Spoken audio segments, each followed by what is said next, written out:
That day was supposed to be the best day of my life, but instead of a celebration, I received news that tore my heart to pieces. The denouement will change the way you think about everything. It started on a Thursday, just after 6, when the Denver air was dry enough to split skin and smelled faintly like smoke from someone's distant fire pit.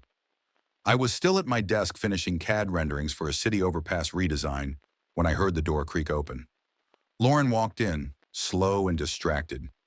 The kind of walk that said she wasn't quite ready to be home. She said she'd been at a volunteer meeting, one of those late-night community things she'd gotten into recently. I was halfway through asking how it went when I noticed the tear in her shirt, a rough, jagged line down the left sleeve, as if it had been caught in barbed wire. She laughed it off. "Tree branch," she said. "Climbed one for a demo. Slipped." Then she kissed the top of my head and went upstairs like she hadn't just walked in, looking like someone who'd run through the woods. I wanted to believe her. Hell, I did believe her, because that was easier. We had a 3-year-old who still wet the bed and a calendar filled with play dates and mortgage payments. No room for suspicion in a life this packed. But the next morning I went to grab her coat from the stair rail and a receipt fell out. A shooting range ticket. Date, the night before. Location, somewhere near Parker, nowhere close to her meeting spot, and tucked behind it, a business card. A cheap print job with a stylized snake logo and the name Ronnie Baker in heavy black ink. When I asked, she didn't blink. "Shooting coach," she said, tossing a bag of grapes into our son's lunchbox. "In case the world ends." She smiled like it was a joke, but something in her tone lacked oxygen, like she'd already practiced saying it. I laughed along, but a chill crept down my back and settled in the hollow beneath my ribs. I'd never heard her mention shooting before, let alone apocalypse prepping. Up until a few weeks ago, she refused to even watch movies with guns in them. Over the next few weeks, her behavior twisted tighter. The new perfume was the least of it. She started dressing differently, suddenly owned hiking boots and 2 pairs of tactical pants. She'd always been suburban to the bone, more yoga mat than camo gear, but now she talked about resilience and self-reliance, like she'd swallowed a prepper podcast whole. And then there were the bruises, one on her bicep, a nasty purple half ring that looked like someone's grip had been too hard. Another on her thigh, spotted when she was changing and the door cracked open. She explained them away, each one with some flaky excuse, bumped into a chair, slipped on the porch. Always just a little too casual. What really did it was the car. She became obsessed with cleaning the inside of it. Every morning she'd be out there with a vacuum, scrubbing the floor mats, wiping down the back seat with disinfecting wipes. Lauren used to leave granola bar wrappers in the console for weeks. Now she treated the vehicle like it was sacred. It didn't fit. Nothing about her matched anymore. That's when I ordered the tracker. Small, magnetic, untraceable. Slid it beneath the trunk lining one night while she was in the shower, humming to herself, steam curling under the door. I watched the tracker obsessively for 2 weeks. Her patterns stayed mostly the same. Daycare, grocery store, a hike now and then. But on the second Sunday, the dot on the screen veered off course. 60 miles southeast, no explanation. A blip in the middle of nowhere. I zoomed in. An abandoned ranch off a service road near Ellicott. The property name popped up. Schiller Ranch condemned. I watched the dot sit there for 3 hours before I grabbed my keys. Dropped our son at my sister's and drove with a knot the size of a fist in my chest. The road narrowed as I got closer, houses fading out until only barbed wire and leaning trees lined the route. When I reached the ridge, I didn't even get out. I just parked and looked down across the dried-out fields. She was there. Lauren stood outside a half-collapsed barn, her back to me, facing a man I'd never seen before. He was lean, sinewy, in combat boots and a flak jacket like he'd just come back from Fallujah. He had one hand wrapped tight around her wrist, his fingers digging in deep enough to leave marks. She tried to pull away. He jerked her forward. She screamed something. I couldn't hear it, but I saw it in the way her mouth stretched and her free hand flinched toward his chest. Then he shoved her. Hard. She hit the wooden post behind her and sagged for a second before regaining balance. She didn't run. She didn't hit back. She just stared at him like he held the key to some locked part of her I'd never been allowed to touch. I didn't move, didn't honk the horn or yell her name. I gripped the steering wheel like it was the last thing tethering me to this world. And then they disappeared inside the barn. The door groaned shut behind them. I didn't follow. I turned the truck around and drove home with the windows down and no music on, my knuckles pale against the wheel. She got back around midnight. No explanation, no apology. She went straight to the kitchen, made a cup of tea, and kissed me on the cheek like she'd just been out buying light bulbs. I stared at her back as she walked upstairs and realized I didn't know her anymore. Or maybe I never did. The final crack came 3 days later at breakfast. Our son, playing with his cereal spoon, looked up and said, "Mom said we'll live in the desert soon, 'cause no one there will judge us."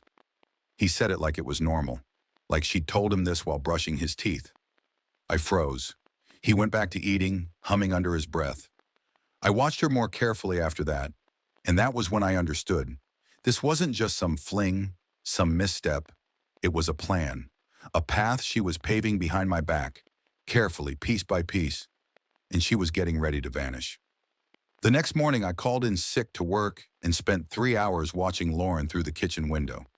She moved around the house like someone living on borrowed time. Quiet, precise, constantly checking her phone like she was waiting for a message that would unlock the next phase of whatever twisted plan she was hiding. I didn't speak to her, didn't confront her. I just waited. And later that night, once she was asleep with our son curled against her chest like a shield, I slid her phone from the nightstand and mirrored it to mine. It took less than 5 minutes to install the app.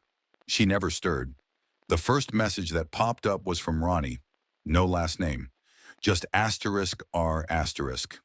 He'd sent her a photo of a dry, cracked field somewhere in the desert, a rusted trailer parked beside a stack of cinder blocks. His caption read, "No neighbors, just sky. You ready?" And Lauren's reply, it carved a hole through me. I was ready months ago. The next week felt like drowning in slow motion. I'd sit across from her at dinner while she smiled at our son and made jokes about daycare snacks, knowing full well she was coordinating an escape plan with a man who'd laid hands on her in an abandoned ranch. I didn't ask why she stayed with him or why she didn't seem scared. I started to understand that fear wasn't the engine behind this. Something else was. Some deeper shift inside her I hadn't seen coming. I took time off work under the pretense of burnout and used those days to dig. I built a fake identity, complete with a LinkedIn profile and a fabricated friend network, then reached out to one of her old yoga classmates. It didn't take much. One casual message about catching up, a few likes on her photos, and she opened up like a faucet. "Lauren's new guy is a bit of a badass," she said. "Ex-prison, but he's reformed, romantic, in a wild kind of way. She told me he saved her from herself." Saved her. That stuck with me, like she'd been drowning and I hadn't even noticed. I didn't wait long before hiring a private investigator, an old contact from my university days who owed me a favor. Within a week, I had a manila folder in my hands, thick with printed records, arrest logs, scanned documents. Ronnie Baker, 39. Arrested in Arizona for possession of unregistered firearms. Interrogated but never charged in a missing person case 2 years back. A woman named Darcy Weller last seen entering his trailer and never exiting. No conviction, no closure. Case dropped after 6 months for insufficient evidence. Lauren hadn't just found someone reckless. She'd latched onto a man who walked the edges of vanishing women and came out untouched. That night I asked her who he was, pretending I hadn't already memorized every detail. She didn't lie. She looked me right in the eye and said, "His name's Ronnie. He's different now." And then, as if it were the final word, "He saved me."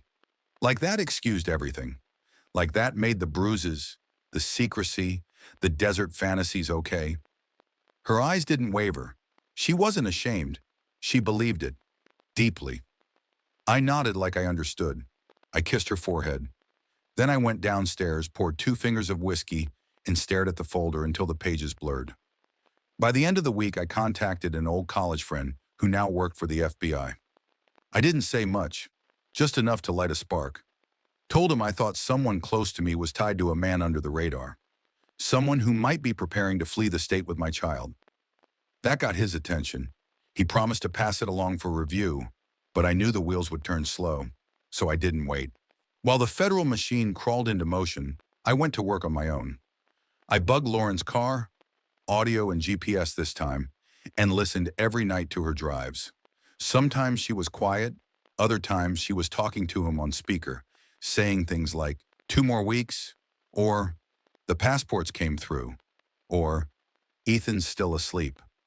I made copies of every recording, cataloged every route. She kept the fake IDs hidden under the back seat panel of her SUV, sealed in a black envelope next to an emergency cash stash and a desert survival guide.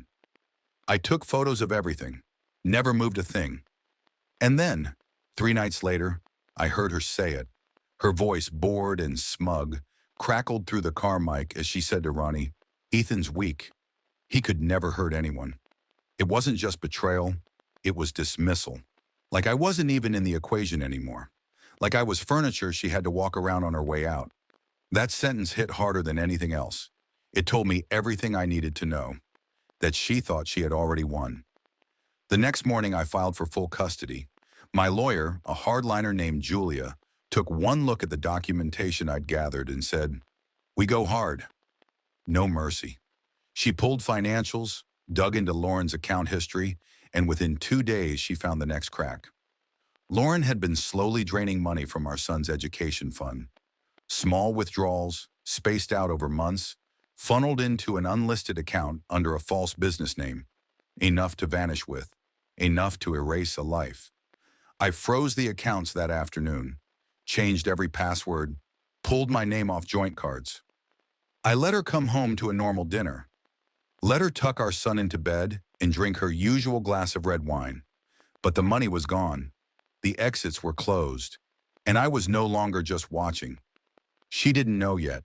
She was still planning her escape, still believing I was soft and slow and blind.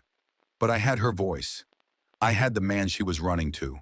And for the first time in weeks, I wasn't afraid anymore. Her birthday came 2 days later. I didn't mention the custody filing, didn't say a word about the frozen accounts. I played the part, the good husband still trying to keep the family together. I bought her flowers, picked up her favorite wine, made reservations at a small Italian place we used to love before everything turned toxic. We invited the usual circle, her brother, her parents, a few old friends who still thought we were solid. She wore a new dress, deep green, something she'd probably bought with siphoned money. And when I looked at her across the restaurant table, she smiled like none of this was real, like she was still in control. I let her enjoy it, let her believe she still had time. After dessert, when everyone was laughing and the check had already come, I handed her a small silver box with a bow. She glanced at me, surprised. We didn't do big gifts anymore. I just nodded. "Open it." Inside was a voice recorder, sleek, black, and already playing. Her voice poured out of it, sharp and cold, recorded from the bug I'd planted in her car. She was mid-conversation with Ronnie saying, "If anything goes wrong, we just vanish. You've done it before?" Her words dropped like stones into the center of the table. No one moved. Her brother's face collapsed into fury. Her mother started crying, full-bodied sobs, shaking. Her father looked away. Lauren sat frozen, hands trembling around the box, her mouth slightly open like maybe she could explain it all if someone would just give her the right script. She didn't speak. No one else did either. I stood up and walked out, left her there holding the box like it weighed 50 pounds. Back home, I changed the locks. Every one of them.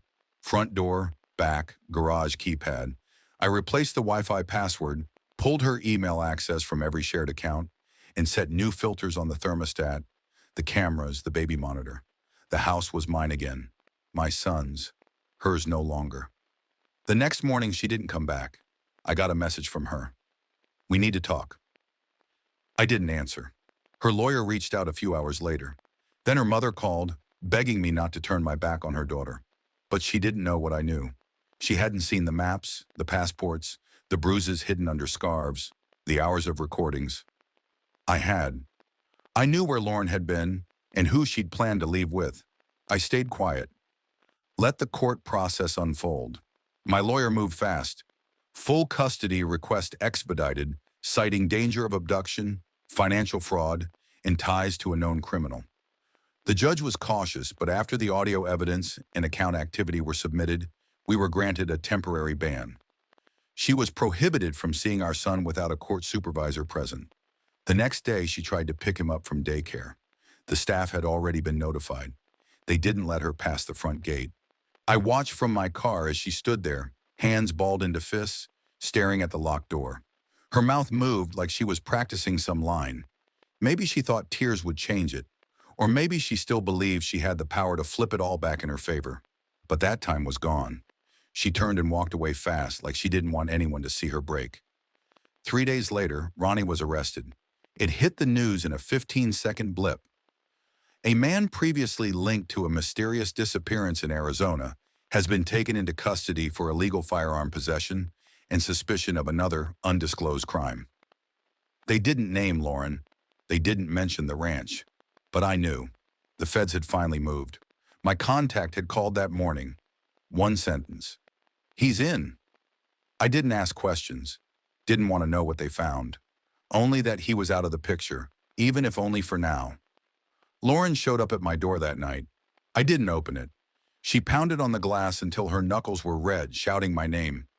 I stood in the hallway just out of view, holding the monitor screen in one hand. My son was asleep upstairs. Safe. Warm. Everything she had threatened, even if she didn't see it that way, was gone now. Crumbling beneath her. She'd lost her money, her plan, and her escape route. Ronnie was in jail. The desert dream was ashes. And she still didn't understand how it all slipped away. I let her scream. Let her cry. I waited until her voice cracked and her hands slid down the door, like she was sliding off the edge of the world. Eventually she left. No message this time. No threats. And for the first time in months, I slept without waking in the middle of the night. No more checking the baby monitor, the locks, the driveway camera. Just silence. Deep and real. But it didn't last. The next morning, my phone buzzed with a photo. No text, no sender ID, just the image. It was a picture of our son's daycare, taken from inside a car. The angle was low, passenger seat perspective, window barely cracked. In the background, I could see our boy on the playground. The message had no name, no timestamp. But I knew exactly who sent it. The locks were changed. The plan had failed, but she wasn't done yet. The photo stuck with me longer than I wanted to admit. Our son in the distance, playing on the daycare playground, captured from behind a car window. No message, no sender name, just that single image. It didn't need words. The intent was clear. She wanted me to know she still had reach, that no matter how many locks I changed or cameras I installed, she could still get close, closer than I'd ever let her again. I forwarded it to both my lawyer and the FBI contact. The lawyer called within minutes, voice tight, promising to file for a permanent custody order. The agent didn't say much, only that they were documenting. It wasn't enough. None of it ever felt like enough. I added more security to the house, more cameras, more silent alerts. And I began watching the street like a man waiting for war. She hadn't spoken to me since that night at the door. No texts, no calls. Just that photograph. Her silence wasn't surrender. It was calculation. My son started waking up crying again. Said he saw shadows moving outside his window. I checked the cameras every time. Nothing. But I still believed him. Kids don't lie about the things that scare them. I moved a chair into the hallway and slept sitting up for 2 nights straight. I wasn't letting her get within 5 feet of his window. Then I spotted the gray sedan. It showed up near the daycare 3 times in 1 week, parked half a block down with the engine running. No one inside, or no one visible. The 3rd time I drove past, circled back, and parked 2 streets away. Walked up to it on foot and snapped a photo of the plates. Sent them in. No reply. No update. Just more silence. Then came the note. Left under my truck's windshield wiper in the office parking lot. Block letters. No signature. But it was her writing. Disguised but familiar. You took everything, but you won't win. He deserves both his parents. No threat, Just that warped logic again. Like this was still about fairness. Like she hadn't burned the whole damn bridge and expected to walk across the ash. I didn't tell anyone about the note, not yet. Instead, I started preparing for worse. And that was when Kate became more than just an occasional visitor.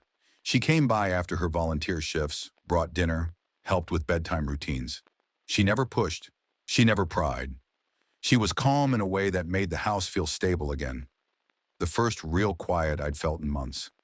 My son liked her, trusted her, and for the first time he laughed without looking over his shoulder. Lauren didn't know about her, not until another photo came in.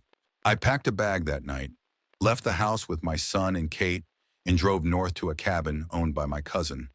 No cell service, no neighbors. Just pine trees and silence. We didn't tell anyone where we were going. I didn't want to risk anything else leaking. We needed space, time to breathe, a few days to reset. Kate kept my son distracted. Game, stories, walks through the woods. I stayed up most nights staring at the front door with a fire poker in hand.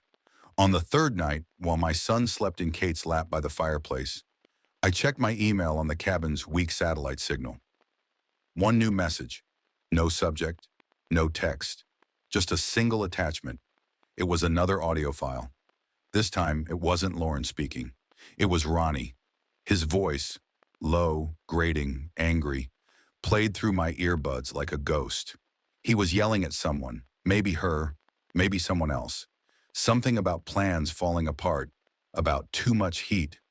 Then suddenly he said my name, clear as day. Ethan's not stupid. He's watching everything. We should have moved sooner. The file ended there. I sat frozen for a full minute, breath locked in my chest. The file had no source, no timestamp, but someone wanted me to hear it. Someone wanted me to know Ronnie hadn't acted alone, that Lauren wasn't just following him. She had been part of it all from the beginning. The next day we returned home. I needed to face it head on. No more hiding. That night I checked the camera footage from the days we'd been gone. Mostly uneventful, except one clip. A car pulling up near midnight, parking across the street. Lights off. The silhouette of a woman sitting in the driver's seat. She didn't get out. She just sat there for nearly an hour. Then she drove off. I couldn't see her face, but I didn't need to. I knew it was her. The next morning I got a text, just 4 words. You'll regret the silence. I stared at the screen, trying to find anything human left in those words. There wasn't. She had crossed so far into darkness that she no longer knew the difference between love and control. She'd burned every bridge and now she stood in the ash, blaming the world for the fire. I didn't respond, but deep down, I knew it wasn't over. Not yet. 3 days passed since the last message. You'll regret the silence. I never replied. I didn't need to. Her message said enough. It wasn't fear driving her anymore. It was obsession. And if I'd learned anything from watching her unravel, it was that silence drove her mad. So I gave her more of it. But behind the quiet, I kept moving. The FBI had expanded their scope. Ronnie's arrest in New Mexico turned up more than firearms. They found fake IDs, cash, prepaid phones, and a stack of photographs. Most were strangers. 3 weren't. One showed me at the grocery store. Another had Kate walking to her car. And the third was my son. Backpack crooked, smile wide, unaware that someone had been watching him from across the street. The dates on the backs of the photos told me everything I needed to know. She'd been planning this long before I ever saw it coming. The Arizona case had opened again, and Ronnie was now facing serious federal time. New evidence. A witness. My contact at the Bureau confirmed it. Lauren's financial trail had helped unravel the case. Her name was on wire transfers that matched payments used to secure properties off-grid. This wasn't a midlife crisis or some romantic escape. She was involved. She'd helped him build the whole operation, and now she had nothing left but delusion. For a few days, the house was calm. No messages, no photos, just an eerie kind of stillness that felt like a fuse still burning beneath the surface. Then the mailbox incident shattered it. Kate found it. A small box wrapped in electrical tape. No address, no postage. Inside was a stuffed dinosaur, my son's, the one he lost in the backyard weeks ago. We thought an animal had taken it. It hadn't. She had. There was no note, but we knew what it meant. She was reminding us that she'd been here, that she could still reach into our lives whenever she wanted. We checked every camera, every lock, every angle. Nothing new showed up, but that was the thing about Lauren. She didn't need to break the glass. She just needed to tap on it over and over until the cracks spread. That same night, I didn't sleep. I kept the lights on, screens glowing with every camera feed. Kate sat with me, quiet, steady, her hand resting over mine without saying a word. Our son slept soundly in the next room. I couldn't. The next morning, I drove him to school early, stayed in the truck after drop-off, watched the parking lot like a soldier waiting for movement. At 8:46 a.m., my phone buzzed. Another photo. I packed a bag that night, left the house with my son and Kate, and drove north to a cabin owned by my cousin. No cell service, no neighbors.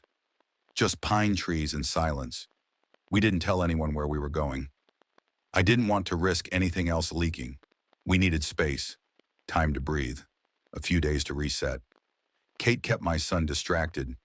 Game, stories, walks through the woods. I stayed up most nights staring at the front door with a fire poker in hand. On the third night, while my son slept in Kate's lap by the fireplace, I checked my email on the cabin's weak satellite signal. One new message. No subject, no text, just a single attachment. It was another audio file. This time, it wasn't Lauren speaking. It was Ronnie. His voice, low, grating, angry, played through my earbuds like a ghost. He was yelling at someone, maybe her, maybe someone else. Something about plans falling apart, about too much heat. Then suddenly he said my name, clear as day. Ethan's not stupid. He's watching everything. We should have moved sooner. The file ended there. I sat frozen for a full minute, breath locked in my chest. The file had no source, no timestamp, but someone wanted me to hear it. Someone wanted me to know Ronnie hadn't acted alone, that Lauren wasn't just following him. She had been part of it all from the beginning. The next day we returned home. I needed to face it head on. No more hiding. That night I checked the camera footage from the days we'd been gone. Mostly uneventful, except one clip. A car pulling up near midnight, parking across the street. Lights off. The silhouette of a woman sitting in the driver's seat. She didn't get out. She just sat there for nearly an hour. Then she drove off. I couldn't see her face, but I didn't need to. I knew it was her. The next morning I got a text, just 4 words. You'll regret the silence. I stared at the screen, trying to find anything human left in those words. There wasn't. She had crossed so far into darkness that she no longer knew the difference between love and control. She'd burned every bridge and now she stood in the ash, blaming the world for the fire. I didn't respond, but deep down, I knew it wasn't over. Not yet. 3 days passed since the last message. You'll regret the silence. I never replied. I didn't need to. Her message said enough. It wasn't fear driving her anymore. It was obsession. And if I'd learned anything from watching her unravel, it was that silence drove her mad. So I gave her more of it. But behind the quiet, I kept moving. The FBI had expanded their scope. Ronnie's arrest in New Mexico turned up more than firearms. They found fake IDs, cash, prepaid phones, and a stack of photographs. Most were strangers. 3 weren't. One showed me at the grocery store. Another had Kate walking to her car. And the third was my son. Backpack crooked, smile wide, unaware that someone had been watching him from across the street. The dates on the backs of the photos told me everything I needed to know. She'd been planning this long before I ever saw it coming. The Arizona case had opened again, and Ronnie was now facing serious federal time. New evidence. A witness. My contact at the Bureau confirmed it. Lauren's financial trail had helped unravel the case. Her name was on wire transfers that matched payments used to secure properties off-grid. This wasn't a midlife crisis or some romantic escape. She was involved. She'd helped him build the whole operation, and now she had nothing left but delusion. For a few days, the house was calm. No messages, no photos, just an eerie kind of stillness that felt like a fuse still burning beneath the surface. Then the mailbox incident shattered it. Kate found it, a small box wrapped in electrical tape. No address, no postage. Inside was a stuffed dinosaur, my son's, the one he lost in the backyard weeks ago. We thought an animal had taken it. It hadn't. She had. There was no note, but we knew what it meant. She was reminding us that she'd been here, that she could still reach into our lives whenever she wanted. We checked every camera, every lock, every angle. Nothing new showed up, but that was the thing about Lauren. She didn't need to break the glass. She just needed to tap on it over and over until the cracks spread. That same night, I didn't sleep. I kept the lights on, screens glowing with every camera feed. Kate sat with me, quiet, steady, her hand resting over mine without saying a word. Our son slept soundly in the next room. I couldn't. The next morning, I drove him to school early, stayed in the truck after drop-off, watched the parking lot like a soldier waiting for movement. At 8:46 a.m., my phone buzzed. Another photo. It was me, in my truck, taken from a slight angle behind, as if someone had parked close, snapped the picture, and slipped away. I turned immediately, scanned the road, the lot, every car that had just pulled out. Nothing. But the photo had a timestamp, minutes old. She'd been there, again, watching, closer than ever. I went straight to the authorities. I wasn't asking for help anymore. I was giving them an ultimatum. The legal process had caught up. Full custody was permanent now, and I had official approval to relocate under protective measures. They knew she'd crossed the line. The message wasn't subtle anymore. She wasn't trying to win. She was trying to haunt. That night, I sat my son down and told him we were going on a trip. Just the three of us. He smiled, asked if he could bring his new flashlight. I told him yes. I didn't tell him we wouldn't be coming back. Kate packed. I handled the paperwork. A new address, new schools, new names if it came to that. We'd vanished the right way, the legal way. I had everything lined up, every detail, every piece. I didn't send Lauren a warning. I wanted her to wake up one day, call the old number, drive past the old house, stand outside the daycare, and realize we were gone. No note, no goodbye, just empty space, exactly like she left in us. We left before sunrise, no ceremony, no drawn-out goodbye, just the low hum of tires on pavement as the city shrank behind us.